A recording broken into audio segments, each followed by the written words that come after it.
Hello and welcome to this episode of Authentic Achievement, where it's my absolute privilege to be joined by the fabulous Mark S.A. Smith. After a successful career helping bring to market billions of dollars of disruptive technology, Mark now works with Visionmakers to turn market challengers into market leaders. His work with C-suite leaders has determined them to transform their business from a market challenger into a market leader in 3 years or less. And he also has got such a huge passion for people, for humanity, and for authenticity. I'm so looking forward to this conversation. Mark, welcome. Thank you, Kim Adele. I am delighted to be here. Let's shake up the world. Absolutely. I love that. Was it Gandhi who said, in our own small way, we can shake the world? And I think that's what we're here to do, isn't it? Is to see how we could make things different if we could just connect more with who we are and what we're here to do. So could we start by sharing a little bit with us, please, about your journey so far? Oh, my goodness. It's been a very long journey. I'm into my seventh decade. I'm on this planet and been through so many seasons, so much learning. It has brought me to the place where I appreciate peace and quiet. I appreciate high quality conversations, and I appreciate perspective. And so, you know, there's lots and lots of seasons we go through, right? We go through our childhood season, our college season, our family raising season, our business season, our wind down the business season, and then wind up our sagedom season. And so while I know that doesn't leave you with a lot of specific details, I don't think the details freaking matter. No, I love that. But what I love is that in each of those seasons, we learn, don't we? We learn more, which is what leads us to our sageism season, because we can only really get there if we learn the lessons on the way. That's exactly right. Stay alive, learn the lessons on the way. That's true. And I think the point here is very clear. We have lessons every day if we choose. And the question is, how do you approach that lesson? Are you going to approach it with joy? Are you going to approach it with trepidation? Are you going to approach it from adventure, a view of adventure? And it really doesn't matter much. That the adventure is guaranteed. Yes. The adventure is going to happen whether we learn from it or not.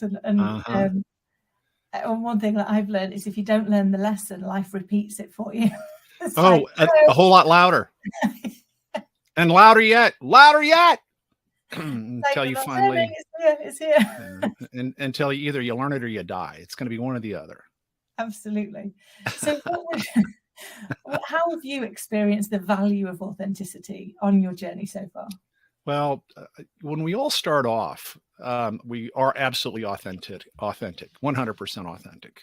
When we're born, when we're a young child, we are who we are, and our personality emerges so clearly. I have a new granddaughter, and her personality is starting to emerge. And it's such a beautiful thing to see, because her personality is absolutely perfect.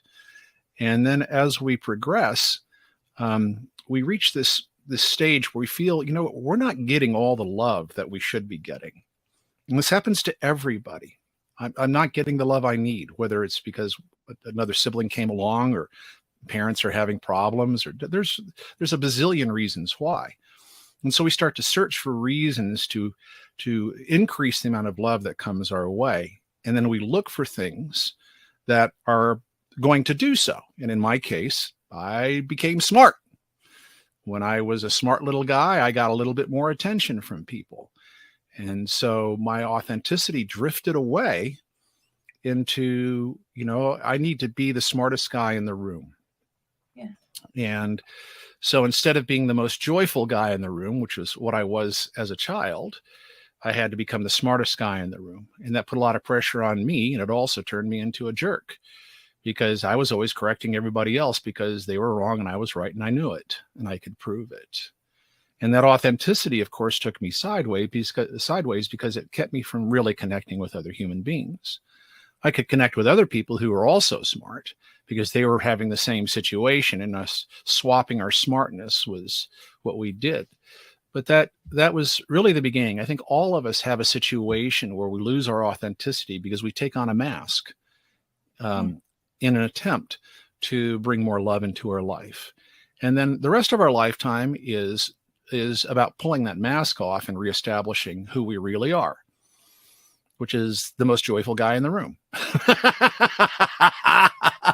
It's so true, though, isn't it? I my little girl's 5, and her personality's coming out, and I found myself, even just in the last 5 years, she's the happiest little soul, bless her, and she used to walk along waving at people in the street, chatting to them, and every fibre of me wanted to go, oh, people think she's pretentious. Stop her, don't do that. And I was like, she's a little kid and she's just happy to see them. Like, just let her be. Don't start layering on your own concerns with what other people may or may not think of her, because she's perfect as she is. She's just curious and intrigued and happy and wanting to spread joy. But you're right, we move away from that journey, don't we? We go and stop being the person that we started out being, for you being the most joyful person in the room, and we go and wed ourselves to another version of us that we think is going to be more giving of getting love, more acceptable to the world around us. So what is it that you think drives us to be so afraid of being authentically who we are? Well, when we're young, this is a genius maneuver to allow us to navigate a world where if we don't receive love, we will die. And so, when we're young, this is absolutely appropriate, absolutely normal. And unfortunately, we don't know better. This is our defense mechanism. And no matter how good our parents are, this happens. It's just universal. It's what sets up the human experience, quite frankly. And I think that as we grow older, we don't know what authenticity is anymore. And we look around and we find the most popular person, we try to copy them. And as a professional speaker, I'd look around and see the most popular speaker and try to copy them. And of course, none of that ever works. Ever does that work. But I think what we're trying to do is we're trying to imitate success. Yeah. People say, that's an exemplar of good. That person's behavior is good. And so, or desirable or funny or rich or famous. And then when we attempt to imitate them, and I think that's the challenge. And so if we drill down a level down, the issue is, why are we afraid of authenticity? It's because we don't know our own value. And instead, we substitute somebody else's value for our own value. To find your own value is frightening, because what if you drill down and there's nothing there? Yes, it's so true, isn't it? Because we all fear irrelevance, that we might not be that good. But I read somewhere, and I can't remember who it was that said this, that said that deep down, it's not our darkness that really scares us, it's our light. It's that we might be really, really good at something, and that's scary, because that brings with it responsibility. Because if you're really good at it, your role is to then share that with the world, and that can be a scary place. Sure can. Yeah, I think so. I think another element is that those things that are easy for us, we see as lower value, and those things that are hard for us as higher value. Yet the reality is, between what you find easy and what other people find hard lies your value to the world. Yeah. I love that. I remember somebody sharing with me many years ago, it's like, what you've got to do is find your natural talent. And sometimes your natural talent doesn't feel very talented, does it? I remember. Well, because it's easy. Yeah. Everybody can do this.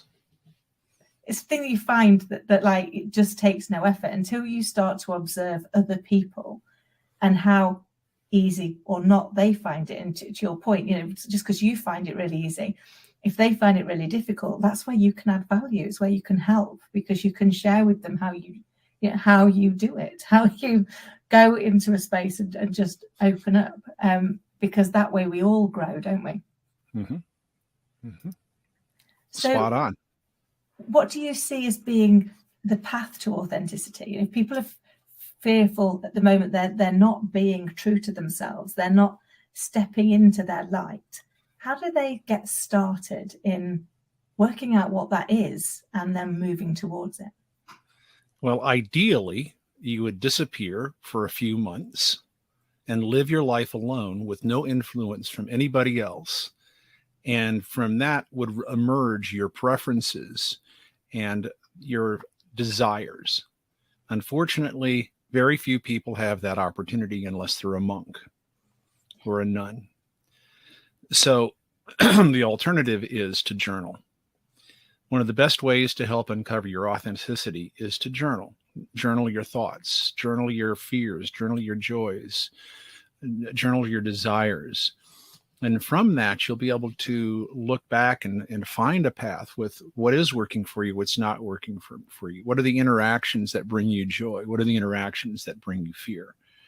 And so from that, and perhaps with some mentoring from somebody who has some psychological training, and they can help you tap into your true wisdom and find that authenticity.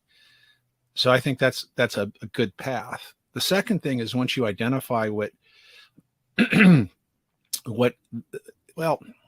let's actually go back a step further. Mm-hmm. It starts with a determination to be authentic. I am determined to be the person who I truly am without the influence from others that I thought were who I wish to be. And so we have to start with a determination to know the truth about ourselves. And then the journaling is a tool that will help us reveal the truth about ourselves. I love that. That makes such sense, doesn't it? Because very often we're that busy trying to be something that we're not, that we don't give any real thought or credence to our own thinking, to our own belief system, because we're too busy mimicking others and finding ourselves lacking. I think it was Oscar Wilde that said, "Be yourself, everyone else is taken." Yeah. We spend all of our time desperately trying to fit in and be like other people, don't we? And that journey back to self, that journey back to who am I? Who do I want to be? How do I want to show up in the world? And am I doing that? Can be scary, can't it? Well, it can be scary because we're afraid that our identity might change or that our relationships might change. And we have relationships with people that right now support our livelihood, whether it's our boss or our customers or our family or our spouse or whoever it happens to be. And what if I change? And what if they don't like that change? And if that's the case, then what happens? Do I lose my family? Do I lose my job? And of course, all this circles down to I might die. And so I think that some people get held in stasis of their authenticity because they believe that's the mask they have to wear to live, to survive. And that actually goes back to the very beginning. We put that mask on because we felt that was the mask that was required for us to survive. And then we never get to the point where we take off the mask because we feel that that's what's required to survive, realizing the mask that we wore attracted all those people into our lives. Yeah. And so I think it's scary because we have to take our mask off and see what people are going to do around us. And the reality is, yes, you may lose people. Yes, you may need to find a new job. Yes, you may temporarily lose your family. You may permanently lose your family. Who knows? But the question then is, what's most important? Is you living to your full potential most important, or is it you pleasing somebody else that's most important? And I think a lot of people get into this false loop where I want to make my spouse happy because that makes me happy, and my spouse wants to make me happy because it makes them happy. But the problem is that that's a negative feedback loop that just goes absolutely crazy. Or I'm sorry, positive feedback loop that goes absolutely crazy because nobody really knows what pleases anyone. Yeah, because they're both trying to inadvertently. It's like the loop of infinity, isn't it? It's got no beginning and no end. You don't know whether or not you've achieved or you've not achieved, because who does? That's right. And that's really the true definition of codependence, is that I need you to make me happy and you need me to make you happy, but we don't know what makes each other happy. We don't even know what makes ourselves happy. I think one of the things that keeps us locked in inauthentic behavior or identity is that we are influenced by what we think other people think. We believe that other people's thoughts about us will make us happy. What other people think about us will make us happy. But the reality is most people's thoughts don't make them happy. That is so true. And that really is true, isn't it? Yeah, we often almost give up accountability for what we think about something and give it to the other person and say, well, as long as they like me, as long as they like what we've done, as long as they think this is a good thing, then I'll think it's a good thing, even if we're miserable, because it's not really adding anything to us and what we want. That's right. I think my dog has decided to chew something. Well, of course, because that's what dogs do. Your dog is just being authentic. Your dog wants to be with you and chew. The two things that dogs do. Absolutely. And he has decided in his authentic self, which I'm embracing today, that he's decided he's going to meander in and come and sit with us. But that's okay, because that is about us being authentically who we are. But it's right. Moments like this would normally, if I think back a couple of years, they would have filled me with absolute dread, because I would have been like, oh my goodness, it's not perfect. It's not, I haven't got it all right. I haven't ensured that actually he was somewhere where he couldn't get in. Despite the fact if I'd done that, he'd have been barking his head off anyway. Instead of going, well, actually, we can just be real and present and authentically who we are. And that's quite a liberating space to get. Once you get to it, isn't it? It can be quite liberating to say, actually, this is just who I am. It doesn't mean I'm not going to try and be my very best self every day, but I'm going to allow myself to be human. Yes, indeed.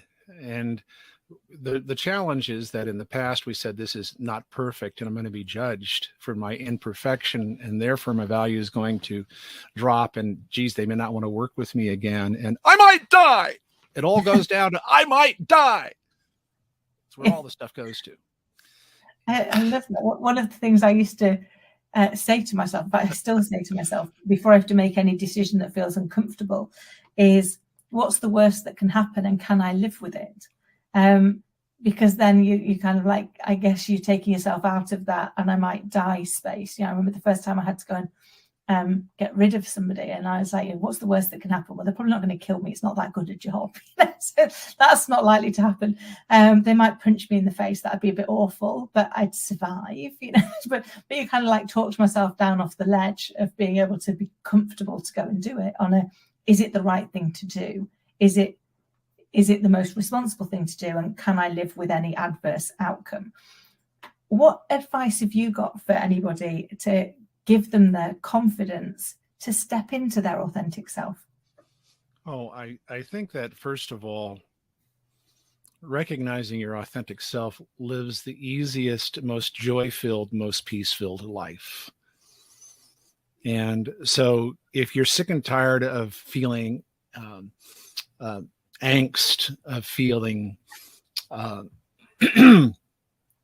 anxiety, of feeling dread, of being concerned about the future in a negative sense, then you have to ask yourself, is this really worth it? Is all of this negative feeling that makes me feel sick and just chews up all my life energy and joy that I have to anesthetize myself with alcohol and weed and porn or whatever else it is that you're using to distract yourself from your anxiety? Is it worth it? And there will come a point in time where you'll say, this sucks. waking up every Sunday morning with a hangover just absolutely sucks. And I think I need to do something different. And then that is going to trigger your road to authenticity, where you say, I'm going to clean out all that's not me. Yeah. And so I think it happens when we are fed up with the illusion of the mask. Yeah. And it's about the only way that it can happen. So is it almost like, sorry, this is fascinating. Almost like actually, once what it's costing us is greater than what it's giving us, will make the change, because we get something, don't we, by not taking that path, but by being like somebody else. So, either we can be the victim or we can be right and they can be wrong, but we've always got a payback for whatever we're thinking, which is why often we think it. And it's only, I guess, when the payback becomes significantly lower than the cost that we get uncomfortable enough that it's like, I'm not doing this anymore. I'm not doing this anymore. This isn't balanced. This isn't right. I need to do something different, because if I don't, this is going to be it. Yeah. And that's when relationships end. That's when people leave their jobs. That's when people pack up their car and just disappear. It gets to the point where the cost of maintaining the mask is too high. And a lot of times the disconnect is messy because they don't see any other option. Yeah. Because it's one of the things I've learned over the years is that people don't hurt us on purpose. The fact is they're going through their own pain, and they probably don't even think about us. They're just dealing with their own pain. And therefore, if you start layering in what it's meant to you, you get sometimes that reaction like, hold on, I was dealing with where I was with my frustration.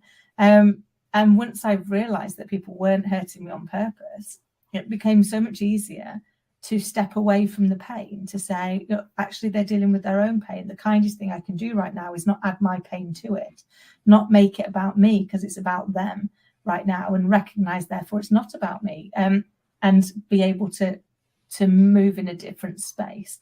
But it took a lot of years to get to that spot, to recognize that people hadn't got up in the morning and gone, I wonder how to make his life really miserable, because I'm not that important to them. The first thing that we're doing is, how do I make my life really good, not how do I make somebody else's really miserable. I think you're right. And there is an exception to the rule. Yeah.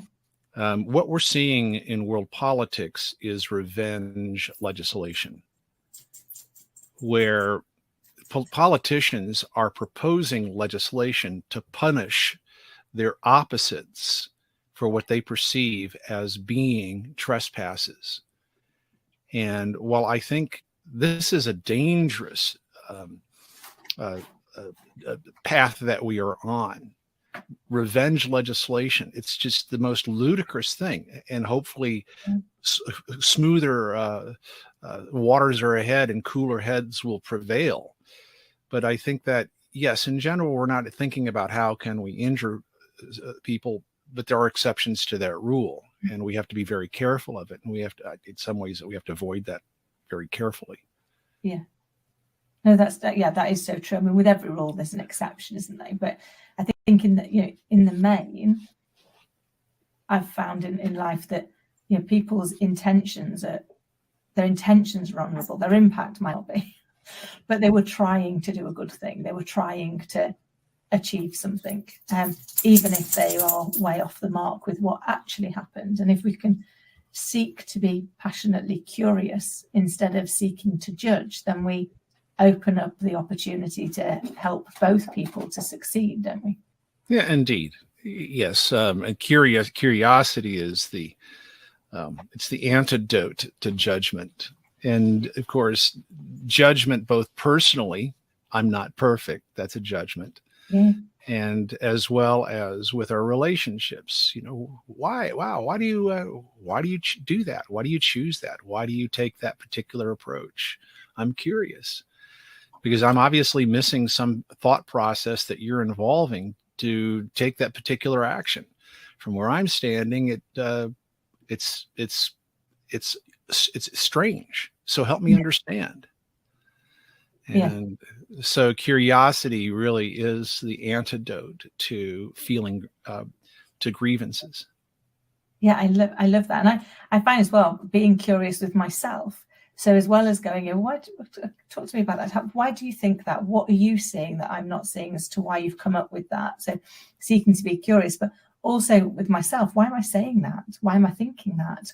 What is it that's causing me to take this action? Has really helped me get more grounded with kind of what's going on, because I think before I was a little bit on autopilot. I think it, therefore it is, as opposed to being curious about, well, why do I think it? What's causing that? Because that might be the opportunity for me to develop and grow and do something different. Well, I think a lot of our habits are installed by imitating others. It starts at childhood, whereas, we imitate how our parents eat. And, your child will learn how to eat with a knife in her right hand and a fork in her left hand. And an American child will learn how to eat with a fork in their right hand and not use a knife except to cut something. And that's pure imitation. Yeah. Yeah, I'd not thought that, but it's so true, isn't it? Because we look at these things. I mean, my little girl, bless her, poor soul, is like a little mini me. I mean, I hear it myself in the statements that she makes and in the decisioning that she does, but that's all learned behavior, because we're looking for it, aren't we? We're looking to see how you do something so that we can grow and develop the same way. And sometimes that can be the most massive eye-opener. Here I come back with a particular sentence, or she's got this stare, which I know is mine, which is I don't have to say anything. The look is going to be enough that you know to stop what you're doing right now and take a different choice. And I spot it back in her, and I'm like, you're fine. And like that's like, but I realize that's mine. I have shown her that a good way to stop behavior that you're not appreciating is not to say a word, but to just look, like give the look, and that will be enough for you to take pause. But it's interesting seeing yourself played back through your child, isn't it? Because you see yourself magnified because they're play acting to it, so they ham it up a little bit more, don't they? So it's like you on steroids, and you're like, oh, that's some behavior I possibly need to modify. So not a good one. Yes, indeed. Children turned me from a jerk into somebody who's lovable. I raised 5 with my wife, and my children are probably my greatest achievement, because they each with different personalities have achieved adulthood where they are each successful in their own unique way, and they each are living their life their own unique way. And for me, that's an absolute joy. That's amazing. That's all we want for our kids, isn't it? That they live their life their way, and hopefully doing so in a way that is kind to themselves and kind to others. Because I think sometimes that's the part that gets missed, is that you need to be kind to yourself as much as to be kind to others. And when we think about that from a what's the right action to take here? Is it kind to me? Is it kind to everybody else? What's the best route through? Then I guess we find our way back to our authentic path. I think we find our way back to our goodness. Yeah. And and hopefully that is a part of your authentic self, is that goodness and kindness. And I think your observation is spot on, which is the best thing we can do is raise kind children. Yeah. That is the best thing we can do, because the world requires kindness to operate. Yeah, it does. And kindness is free. We should spread that stuff everywhere. But I think we've got to have it front of mind first. What's the kindest thing that I can do right now for all concerned? And I was really bad for many years at including myself in that equation. So I would do what is kind for everybody else here, and actually you have to put yourself back in that equation, don't you, for it to be sustainable? Indeed, it does. If we can't we can't get sick enough to help other people heal. We can't be poor enough to help other people succeed. That just doesn't work that way. We have to operate from an abundance of what we're trying to bring to others or illustrate to others. And yet I think the martyrdom that you're explaining here was modeled to us when we were young by somebody in our life. It could have been a grandmother or an aunt or an uncle or father or mother. It doesn't really matter, but that martyrdom is modeled. And of course, they were of the idea that self-sacrifice was a holy or desirable thing, which is a commonly taught behavior by those who wish to control others. Yeah. Martyrdom does not benefit the martyr. No, it doesn't, and it's not sustainable, is it, Mark? Because you die. Because we've got patience, we're gonna die.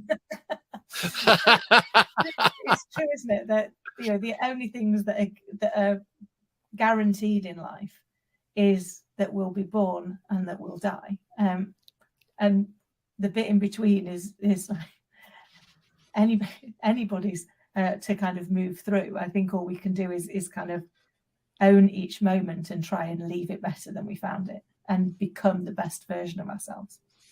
Yeah, either that or rape and pillage and just have one hell of a party. But that's probably not sustainable. Would find its route to a natural end. Mark, you are an absolute joy. I could chat to you all day. But on our last question for today's podcast, and I would love if you would come back on and do another, because I think we've only scratched the surface. But the last one for today is, if you could go back and give your younger self some advice, what would it be? It would be, young man, right now you think you're right, but you're not, because you don't have sufficient perspective. You need more perspective before you decide what is right. I love that. Such great advice. And already I'm thinking for myself of how that's so insightful for things I'm facing and challenging, which is actually, how do you get more perspective? Before we just decide that we know the answer, can we seek to see things from other people's point of view? Because there is, and for every action, there is an equal and opposite reaction. So for everything that is true, the exact opposite could also be true. And how do we get ourselves into that space of being curious enough to find out? Yes, indeed. And so getting out of the need to be right and getting into the need to be curious is how we gain perspective. And perspective can be gained by thought experiments. What if I did take this standpoint? What might it be? And then there's a whole experience you can play out in your mind of exploring that perspective, or having conversations with people you disagree with, or having or reading things that you don't normally read, and understanding a different perspective. And yes, you might believe that their perspective is insane, and it just might be. Yet that said, you still need to understand their perspective. Yeah. Oh, I love it. Always such a joy. Mark, thank you so much for coming on. How can people get in touch with you? Oh my gosh, why would they want to do that? Because they might die.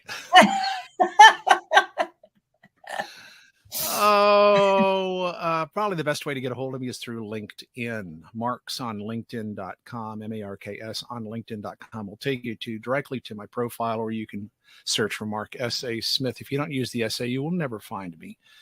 And I'd say, hey, I saw you on the Authentic broadcast, and we'll be glad to connect. And if you'd like, we can put 20 minutes on the calendar and discuss what you got going on. Amazing. Mark, you are a joy to chat to. I will make sure your details are in the show notes below. And I hope that you will come back on again. And share. Gladly. I'm always willing to share thoughts and perspectives with you, Kim. Oh, I love it. Until next time, take care. You too.